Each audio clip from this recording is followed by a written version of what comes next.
আসসালামু আলাইকুম। কেমন আছেন সবাই? আশা করছি আল্লাহর রহমতে ভালো আছেন। আলহামদুলিল্লাহ আমরাও ভালো আছি। আমার আরও একটি নতুন ব্লগে সবাইকে জানাই স্বাগতম। এখন বাজে সকাল 5:25 আর এখন থেকে আমি আমার ব্লগটা স্টার্ট করছি। আই হোপ আমার আজকের ভিডিওটি আপনাদের ভালো লাগবে। ঘুম থেকে উঠেই আগে ফজরের নামাজটা পড়ে নিয়েছি। নেওয়ার পর আসলাম একটু রান্নাঘরে এই যে বাসনগুলো ছিল, চা খেয়েছিলাম, তো সেই বাসনগুলো উপর করে দিয়ে রেখেছি, মানে রাত্রে চা খেয়েছিলাম। তো বাসন ছিল, মানে থালা বাসন ছিল একটা ছোট ডালার ভিতরে, আর যে চায়ের কাপগুলো সেগুলো একটা ট্রের ভিতরে রেখেছিলাম। তো ওগুলো সরিয়ে নিয়ে এই টাইলসটা একটু ভালো করে পরিষ্কার করে নিচ্ছি। আর এখন তো এখানে নাস্তা তৈরি করব আমার হাজব্যান্ডের জন্য। তো ওনাকে আজকে দিব রুটি আর আলু ভাজি। প্রায় প্রত্যেকটা দিনই ওনাকে রুটি আর আলু ভাজি দিই। হয়তো খুব কম সময় একটু ভাত দেওয়া হয়, তবে যেই দিন যেমন শরীর ভালো যদি থাকে তাহলে রুটিটা করে দিই, আর যদি শরীরটা খুব খারাপ লাগে তাহলে দেখা যাচ্ছে ভাতটা দিই। রুটি তৈরি করার জন্য ওইদিকে আমি অপর সাইডে পানিটা দিয়ে দিয়েছি, আর পানিটা এই যে উতলাচ্ছে, আর এদিকে আমি 3 কাপ মতো আটা নিয়ে নিয়েছি। এই 3 কাপ মতো আটা নিলে আমার হয়ে যাবে রুটি। তো আমার প্রত্যেকটা দিনের আসলে একটা পরিমাপ আছে, খুব বেশি একটা রুটি করি না, যেহেতু সকালের দিকে সবাই ভাত খায়, আর তাছাড়াও যদি ঘুম থেকে লেটে ওঠে তাহলে দেখা যাচ্ছে তেমনভাবে কিছুই খায় না। তো আমার টার্গেট থাকে আমি খুব বেশি হলেও 10 থেকে 15টা রুটি করব। একজন 4 পিস করে খাওয়ার থাকে, কিন্তু ওই যে সকালবেলা কেউ ওঠে আবার কেউ ওঠে না, সকালে কেউ যে ঘুম থেকে উঠে হয়তো উঠে 2 পিস রুটিও খায়। তো এভারেজ অনুযায়ী 15 পিস রুটি আমি তৈরি করি। তো আমার 15 পিস রুটির জন্য আমার 3 কাপ আটা লেগে যায়। তো একটা ধারণা হয়ে গেছে আর কি, যে যার সংসারে কাজ করে সেই সংসার অনুযায়ী তার কিন্তু একটা ধারণা থাকে। তো আমিও সেই ধারণা অনুযায়ী কাজটা করছিলাম, আর আমি এখানে খামিরটা করে নিয়েছি। এবার রুটিটা বানাবো। তো রুটিটা বানানোর আগে আলুটা ভেজে নিয়েছি। আলুটা ভেজে তারপর এটার ভিতরে রুটিটা ভেজে নেব। আর চারি সাইড থেকে যে হয়তো ভাবছেন যে হলুদ হয়ে থাকবে রুটিটা, না, আমি সেভাবে রুটি ভাজি না। এই তাওয়াটা ধুবো, তারপরে যে আমি রুটিটা ভাজবো। আর আমার এই কড়াইটা আসলে সত্যি বলতে অনেকটাই ভালো। যেমনটা রুটি তৈরি করতে খুবই ভালো হয়, প্রত্যেকটা রুটি ফোলে, আর ঠিক তেমনভাবে প্রত্যেকটা ভাজি তরকারি সব কিছুই রান্না করা যায়। আর কড়াইটাও অনেকটা ভারী হওয়ার কারণে তলে কিন্তু লাগার চান্সও কম আছে। তো এই তো আমার হাজব্যান্ডের জন্য এবার আমি বেড়ে নিচ্ছি। একটু টিফিন বাটিতে আলু ভাজি দিচ্ছি এক সাইডে, আর এক সাইডে রুটি 4টা থেকে 5টা রুটি একটু ভাজ করে তাই দিয়ে দিব।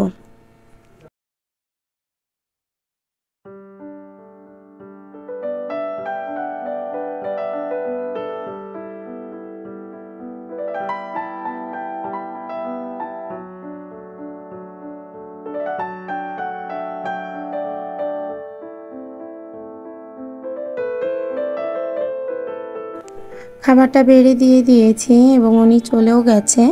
আর ওনাকে এগিয়ে দিয়ে এসে আমি এইদিকে ডিপ থেকে একটু মাছটা বেরো করে নিলাম, আর দুধের বোতলটাও বেরো করে নিচ্ছি। দুধটাও দিয়ে দিলাম যে সিঙ্কের ভিতরে, তাতে করে দুধটা একটু গলে যাবে, আর দ্রুত রান্নাও করতে পারবো। আর আমি যেহেতু কাঠে রান্না করি, তো কাঠে রান্না করা খেতে দেখা যাচ্ছে যখন চুলায় রান্নাটা শেষ হয়ে যাবে তখন আমি চুলায় হাঁড়ি দিয়ে বসিয়ে দেবো দুধটা। তখন ওই তাপেই দুধটা খুব সুন্দরভাবে জাল হয়ে যাবে এবং খুব লাল হয়, আর তাছাড়াও সরও পড়ে খুব পুরো করে। এই জায়গাটাতে তো মোটরসাইকেল থাকে, তো ওনাকে ওই যে এগিয়ে দিয়ে আসলাম, উনি মোটরসাইকেল বেরো করে তো চলে গেল।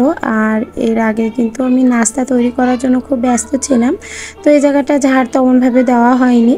এখন তো কেউ নাই, তো সেই কারণে ভাবলাম যে এই জায়গাটা খুব সুন্দর করে আগে গুছিয়ে নিই, আর এটা ঝাড় ঝুড় দিয়ে তারপর টেবিলটা সেট করে নিই।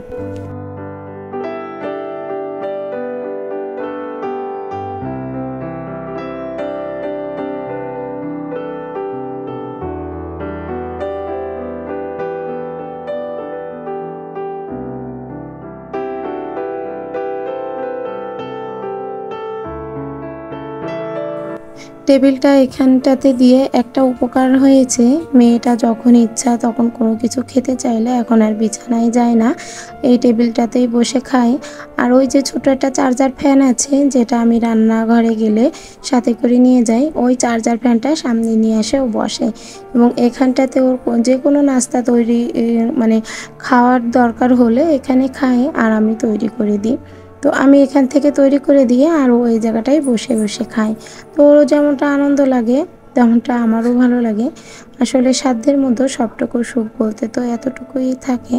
তো যে কোনো জিনিস হচ্ছে অনেক বিলাসিতার হতে হবে সেটা কিন্তু নয়, চাইলেই যে কোনো জিনিস দিয়ে নিজের মতো করে গুছিয়ে সব কিছু করা যেতে পারে। তো মেয়েটাকে স্কুলের জন্য তৈরি করে দিয়েছি। এখন ওর নাস্তা বলতে ওই যে ছোট্ট একটা রুটি আর একটা ডিম। তো ও ডিম খেতে বসে পড়েছে আর এদিকে আমি আমার মতো কাজ করছি। ক্যামেরাটা ওর সামনে রেখে গিয়েছিলাম, এজন্য বারবার ক্যামেরাটার দিকে তাকাচ্ছে আর ডিমটা খাচ্ছে। তো আমি কিন্তু ক্যামেরাটা অন করে তারপরে হচ্ছে চলে গিয়েছি অন্য কাজে, যে ও খেতে থাকুক, তারপর আমার অন্য কাজটা সেরে নিচে হচ্ছে চলে আসব। তো এইদিকে আমি বেড কভারটাও পেতে নিয়েছি, মানে মেয়েকে স্কুলে আগিয়ে দিয়ে এসে আমি এসে বেড কভারটা পেতে নিব। তো এই যে বেড কভারটা পাতা রয়েছে এটা আগে তুলে ফেলছি। এটা বেশ হয়ে গেছে 2 সপ্তাহ মতো পেতেছি। আগে তো প্রতি সপ্তাহে সপ্তাহে ধুতাম, কিন্তু এখন অনেক কষ্ট হয়। 2 ঘরে 2টা বেডশিট, তারপরে এত লোকের কাপড় চোপড় কাচা, তাছাড়া সময়ও থাকে না। তো যাই হোক, আমি এখন প্রতি সপ্তাহে না কাচতে পারলেও 15 দিন অন্তর অন্তর বেডশিটটা কেচে দেওয়ার চেষ্টা করি। আর এটা যে ধরাবাঁধা 15 দিন সেটা কিন্তু নয়, মানে যখনই দেখি যে আমার বেড কভারটা একটু ময়লা হয়েছে আমি তখনই চেঞ্জ করি। সেটা হতে পারে 2 দিনের মাথায়ও, আবার হতে পারে 1 সপ্তাহের মাথায়, আবার 15 দিনের মাথায়। মানে যখন ময়লা হয় যেমন ঠিক তেমন অনুযায়ী সিদ্ধান্ত নিই বেড কভার কাচার। তো এই নতুন বিছনা চাদরটা একটু পাতলাম। আসলে অনেক দিনের শখ ছিল এই চাদরটা একটু পাতবো। এটা অনেক ভালো একটা কালার, পার্পল কালার। আমার খুবই ভালো লাগে এই কালারটা। তবে হচ্ছে কালারটা টিকবে কিনা জানি না। তো যাই হোক, অনেক শখ করে কিনেছিলাম অনেকগুলো চাদর। তার ভিতরে এই 2টা চাদরই আমার কাছে আছে আর সবগুলো নিয়ে গেছে। আর আরও 2টা চাদর আছে, সেই 2টা একটু কমের ভিতরেই আছে। তো ওই 2টা বাবুর রুমে রাখবো, কেননা আমার রুমের পালঙ্কটা অনেকটাই বড়। আর আমার বাবুর রুমের পালঙ্কটা আমার রুমের পালঙ্ক থেকে একটুখানি ছোট। তো সে কারণে হচ্ছে ওর রুমে ওই 2টা পেতে দিব। আর আমাদের অপোজিটে যে রুমটা উঠাচ্ছে, মানে অপোজিটের যে ফ্ল্যাটের রুমটা উঠাচ্ছে, ওইটা তো আমি নিজেই থাকবো। তো ভাবছি বাবুর রুমে যখন সিঙ্গেল খাট দিয়ে দিব তখন কিন্তু ওই ছোট ছোট বেডশিটগুলোই আমার কাজে আসবে। আর এত বড় বড় বেডশিট পালঙ্কর জন্যই রেখে দিব। তো ঘরটা ঝাড়ু দিতে চলে এসেছি। ঘরটা ঝাড়ু দেওয়ার জন্য আগে থেকে ফ্যানটা বন্ধ করে নিলাম। ফ্যানটা বন্ধ করে তারপর চারপাশটা আগে ভালো করে ঝাড়ু দিয়ে নিচ্ছি। আর খাটের তলা থেকে প্রতিদিন এরকম বেরোবেই, মানে 1 থেকে 2 দিন পর পরই খাটের তলা পরিষ্কার করতে গেলে এতটা ময়লা আমার থেকেই যাবে।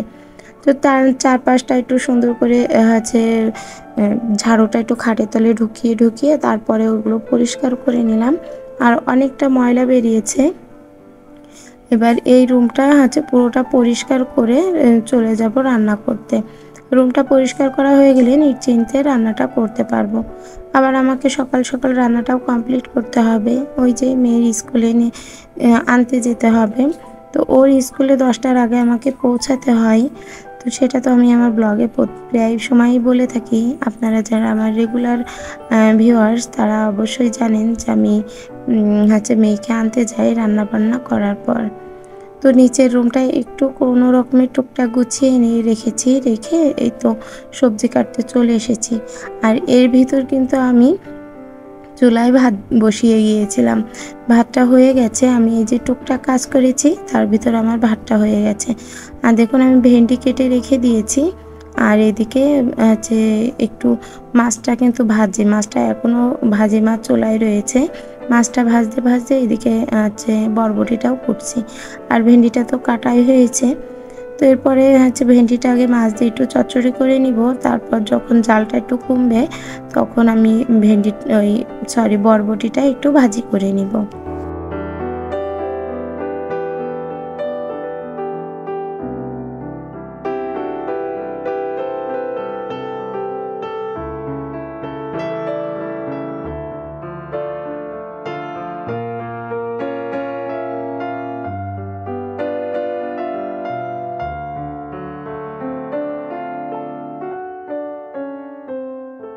মাঝে মধ্যেই আমাদের বাসায় আমি ভেন্ডিটা একটু চচ্চড়ি করি, আর এই ভেন্ডিটা চচ্চড়ি করার কারণ হচ্ছে ক্যালসিয়াম।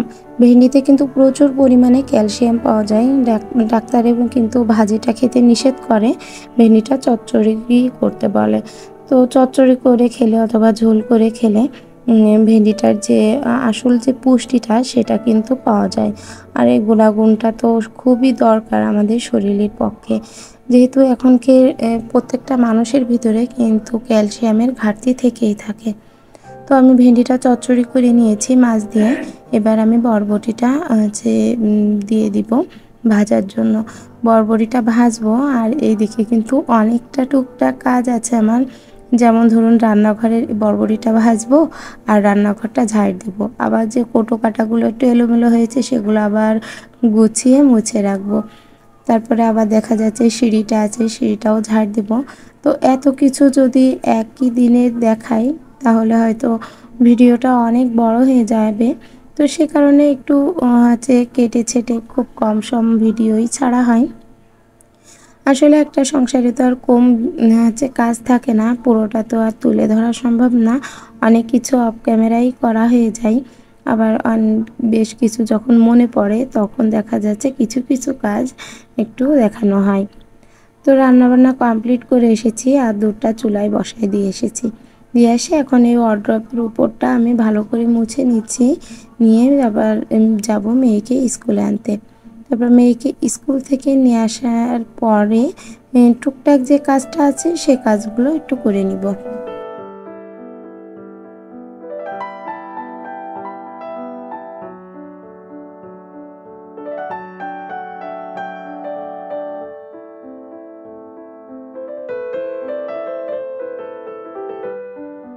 মেয়েকে স্কুল থেকে নিয়ে এসেছি, আর এখন বাজে 12:40।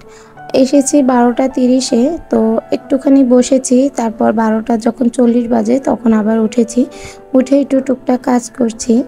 আর এই কাজগুলো ঠিকঠাক না করতে পারলে একটু পরে তো আজান দিয়ে দিবে। আবার দেখা যাচ্ছে মেয়েটাকেও খাওয়াতে হবে। তো সে কারণে কাজটা শুরু করলাম, আর একটু বসলাম না। তো এদিকে দেখুন ড্রেসিং টেবিলটা খুব সুন্দর করে একটু ধুয়ে মুছে নিয়েছি, যাতে আয়নাটা একটু চকচক করে। আর যেখানে যে ময়লাটা ছিল সেগুলো একটু পরিষ্কার করে নিলাম। আর তারপর রুমটা একটু ভালো করে মুছে নিচ্ছি, যেহেতু 2 দিন ধরে আমি রুমটা কিন্তু মুছিনি। মানে মুছিনি বলা ভুল, হয়তো হালকা পাতলাভাবে একটু মুছেছি, কিন্তু আজকে খুব ভালোভাবে 2-3 বালতি দিয়ে একদম 2-3 বালতি পানি দিয়ে খুব ভালোভাবে করে যে মুছছি, এভাবে করে 2 দিন মোছা হয়নি। আসলে সময় পাইনি, আজকে একটু হাতে সময় পেয়েছি, তো সে কারণে এগুলো একটু করে নিচ্ছি। তো বারান্দাটা তো একটু মুছে নিয়েছি। বারান্দা বলতে ওই তো আমার রান্নাঘর, বারান্দা, ডাইনিং সবই একসাথে। তো ওইটা একটু মুছে নিয়েছি, আর বাবুর রুমটাও একটু মুছে নিচ্ছি। তারপরে চলে গেলাম আমাদের রুমে। আমাদের রুমটাও একটু ভালো করে মুছে নিলাম, যেহেতু আমরা নিচেই বসে খাওয়া দাওয়া করি। আমার হাজব্যান্ড অফিস থেকে আসলে উনিও নিচেই বসেই খাওয়া দাওয়া করে।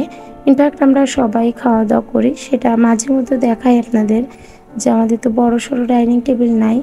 আর ওই যে ছোট একটা বসিয়েছি, ওটা তো খুব ছোট, ওই 1 থেকে 2 জন হয়তো বসা যাবে, এর বেশি না। তো কেউ তেমনভাবে বসবেও না, হয়তো মেয়েটা একটু শখের বসে বসছে, অথবা যখন আমি নাস্তা তৈরি করি তখন এসে একটু বসে। তো এই দেখুন টেবিলটার উপরে কিন্তু অয়েল ক্লথ দেওয়া। কালকে এটা ভালোভাবে করে দেখাতে পারিনি, তো আজকে একটু ভালো করে দেখিয়ে দিলাম। আর এর ভিতর যখন মোটরসাইকেলটা ঢোকাবো তখন তো জায়গা কম থাকবে, তো সে কারণে টেবিলটা ভাঁজ করে রাখবো। তো চা তৈরি করার জন্য সন্ধ্যার সময় এসেছি, আর এই চালগুলো নিয়ে এসেছে আমার মুরগির জন্য। তো এই চালগুলো এনেছে অনেক আগে, কিন্তু ওঠানো হয়নি। তো এই চালগুলা মুরগিকে দিব। আর মুরগির খাবারের জন্য অনেক টাকা তো খরচ হয়ে যাচ্ছে, কিন্তু মুরগিটা তো মনে হচ্ছে তেমনভাবে বাড়ছে না।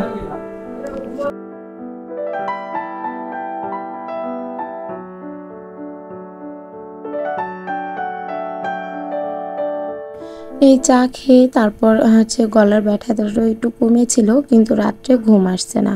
আর দেখুন দুপুরবেলা ওই যে আমি একটু থালা বাসন ধুয়ে ঘুমাতে চলে গেছিলাম, তো সেই ভীমের দাগটা কিন্তু থেকেই গেছে।